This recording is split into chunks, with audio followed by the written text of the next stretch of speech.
أعوذ بالله من الشيطان الرجيم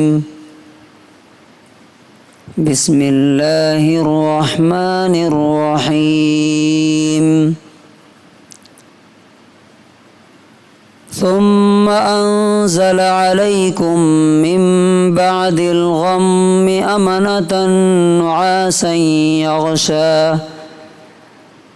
نعاسا يغشى طائفة منكم وطائفة قد أهمتهم أنفسهم يظنون بالله غير الحق ظن الجاهلية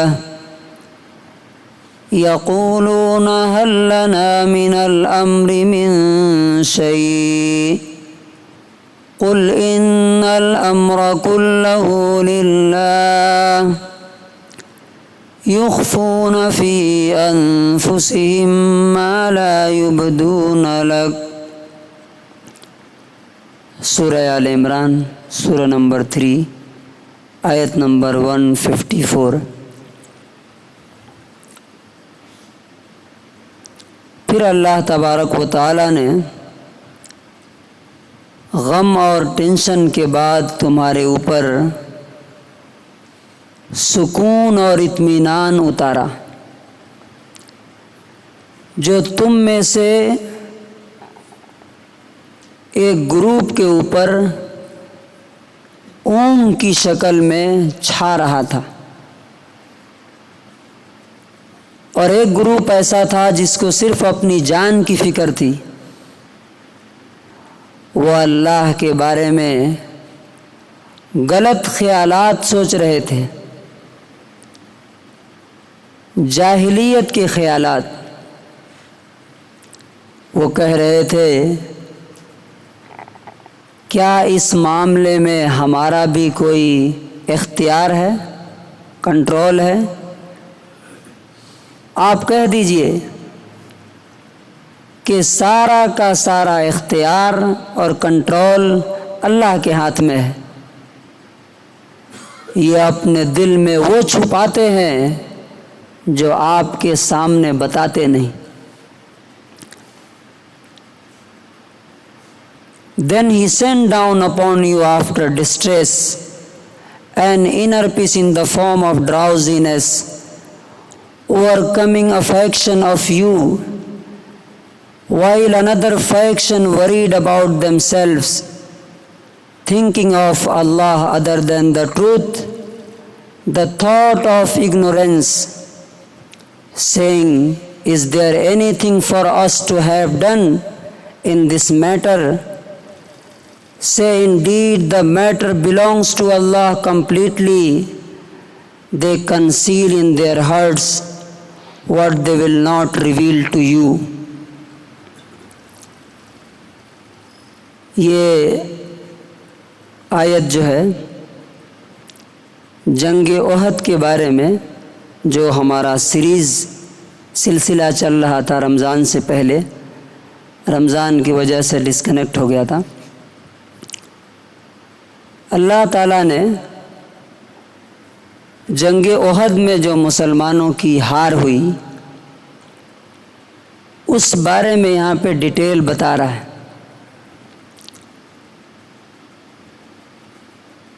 وہ بات کیا ہوئی تھی کہ مسلمان جیت رہے تھے، ایک گروپ نے اللہ کی بات نہیں مانی، رسول کی بات نہیں مانی، جس کی وجہ سے جیت ہار میں بدل گئی۔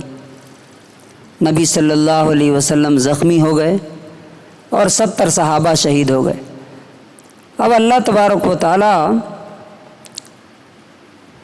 کہہ رہا ہے کہ یہ جو تمہیں غم پہ غم پہنچا تھا، ٹینشن پہ ٹینشن پہنچا تھا، ایک تو یہ کہ جیتی ہوئی جنگ ہار گئے، دوسرا ہر گھر کا کوئی نہ کوئی آدمی شہید ہو گیا، تیسرا خود رسول اللہ صلی اللہ علیہ وسلم کا سر پھٹ گیا، دانت ٹوٹ گئے۔ یہ اللہ تعالیٰ نے کیوں کیا اور اس کے بعد کیا کیا؟ کہتا ہے کہ اس غم کے بعد اللہ تعالیٰ نے تمہارے اوپر ایک اندرونی سکون اتارا، اب آپ سوچئے سامنے تلواریں لہرا رہی ہیں، سر کٹ کٹ کے گر رہے ہیں، اور انسان اگر اس میں سو جائے تو اس کو کیا کہیں گے؟ کیا انسان کو ٹینشن میں نیند آتی ہے؟ نہیں آتی۔ اور جنگ کے میدان میں جہاں جان جا رہی ہے وہاں نیند آتی ہے؟ اللہ تعالیٰ کہتا ہے کہ اس نے اونگ کی شکل میں تمہارے اوپر سکون اتارا، اطمینان اتارا، انر پیس اتارا تھا۔ اور اس کے بارے میں حضرت ابو طلحہ انصاری رضی اللہ تعالیٰ عنہ کہتے ہیں کہ اس وقت جب کہ ہر آدمی کی جان اس کے ہتھیلی پر تھی، کون کب کٹ کے گر جائے گا، چاروں طرف سے کافروں نے گھیر رکھا تھا، مجھے نیند اتنی آ رہی تھی کہ میرے ہاتھ سے تلوار چھوٹ کے گر جاتی تھی، میں پھر اٹھاتا تھا، پھر گر جاتی تھی، پھر اٹھاتا تھا۔ ایسا کئی بار ہوا، لیکن یہ کن پر ہوا؟ جو اللہ کے معاملے میں مخلص تھے، سچے تھے ان کے ساتھ۔ ایک اور گروپ تھا، وَطَائِفَةٌ قَدْ أَهَمَّتْهُمْ أَنفُسُهُمْ، یہ کون لوگ تھے؟ دکھاوے کے مسلمان، ان کو اپنی جان کی فکر لگی ہوئی تھی۔ کیا سوچ رہے تھے وہ؟ یظنون باللہ غیر الحق، غلط باتیں اللہ کے بارے میں سوچ رہے تھے کہ پتہ نہیں اللہ تعالیٰ اپنے رسول کی مدد کرے گا کہ نہیں، شاید یہ دین صحیح ہے کہ نہیں، پتہ نہیں ہے، ہو سکتا ہے غلط ہو۔ اور تیسرا کیا؟ اب شاید اسلام کا خاتمہ ہو جائے گا، مسلمان اب ختم ہو جائیں گے، اس طرح کے خیالات سوچ رہے تھے۔ اللہ تعالیٰ بولتا ہے ظن الجاہلیہ، کوئی مسلمان ایسا نہیں سوچ سکتا۔ یہ کون سوچ سکتا ہے؟ جس کے اندر ایمان نہیں، کہ اللہ ایمان والوں کی اور اپنے رسول کی مدد نہیں کرے گا، ایسا کون سوچ سکتا ہے؟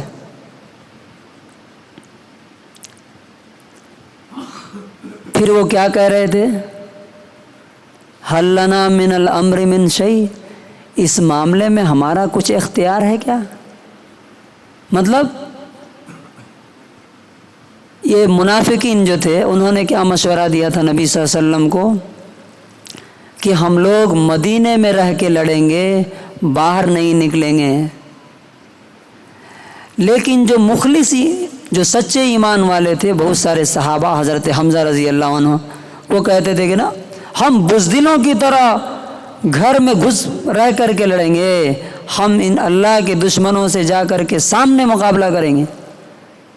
تو اسی کی طرف یہ لوگ کہتے تھے کہ ہمارا تو کچھ چلتا نہیں۔ اب دیکھیے کوئی فیصلہ ہو جاتا ہے، وہ بگڑ جاتا ہے، تو جو اچھے لوگ ہوتے ہیں وہ کیا کہتے ہیں؟ چلیے بھائی، ہم سب کا فیصلہ تھا، اجتماعی فیصلہ تھا، کلیکٹیو ڈیسیژن تھا، کوئی بات نہیں۔ لیکن جو لوگ ڈبل اسٹینڈرڈ کے دو رخا ہوتے ہیں وہ کیا کہتے ہیں؟ دیکھو میں نے مشورہ دیا تھا نا کہ ایسا مت کرو، اور انہوں نے ایسا کیا، اس کا انجام غلط ہو گیا۔ نہیں، یہ رسول اللہ صلی اللہ علیہ وسلم کا ڈیسیژن تھا، صحابہ کرام کا فیصلہ تھا، اب ہونے کے بعد اس کے بارے میں کچھ نہیں کہنا کہ یہ ہو گیا وہ ہو گیا۔ اللہ تعالیٰ کہتا ہے ان سے بولو ان الامر کلہ للہ، سارا کا سارا اختیار اور کنٹرول اور فیصلہ اللہ کا ہے۔ یہ جو کچھ ہوا کس کے فیصلے سے ہوا؟ اللہ کے فیصلے سے ہوا۔ اور لاسٹ پوائنٹ، یخفون فی انفسہم ما لا یبدون لک، یہ اپنے دل میں جو چھپائے ہوئے ہیں وہ تم سے بتاتے نہیں ہیں۔ الگ کچھ ہے، سامنے کچھ ہے۔ ہماری سوسائٹی میں بھی ایسے لوگ ہیں، الگ کچھ بولتے ہیں، سامنے کچھ بولتے ہیں۔ اللہ تبارک و تعالیٰ کہتا ہے کہ یہ لوگ منافق ہیں۔ اب یہ آدھی آیت ہے، لمبی آیت ہے، یہ وہ کیا چھپاتے ہیں کل آئے گا۔ آیت کے اتنے حصے سے ہمیں کیا سبق ملتا ہے، ہمارے لیے کیا لیسن ہے اس میں؟ نمبر 1، جب بھی کوئی کام ہو آپ اچھی طرح سوچئے، سمجھیے، خوب غور کرنے کے بعد، مشورہ کرنے کے بعد فیصلہ لیجئے اور اس میں پوری طاقت لگا دیجئے۔ یہ زندگی کے ہر معاملے میں ہے، یاد رکھیے۔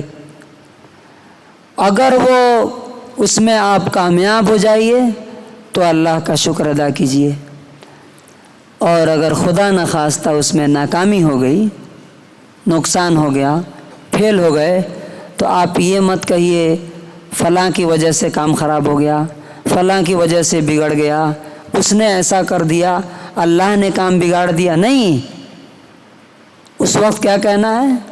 ان الامر کلہ للہ، مجھے جتنا کرنا تھا میں نے کیا، میرے بس میں جو تھا میں نے کیا، اب باقی اختیار اللہ کا ہے۔ اللہ نے جو یہ کیا اس میں اس کی کوئی نہ کوئی مصلحت ہوگی، ہو سکتا ہے کہ اس سے بہتر اللہ تعالی ہم کو دینا چاہتا ہوگا۔ تو اللہ تعالیٰ سے دعا ہے کہ اللہ تعالیٰ ہمیں بھی سچا ایمان نصیب فرمائے، اللہ اور اس کے رسول کے فیصلے پر دل سے یقین کرنے اور اپنی روح سے اس کو ماننے اور ایکسیپٹ کرنے کی توفیق نصیب فرمائے۔ سبحان اللہ و بحمدہ، سبحان اللہ۔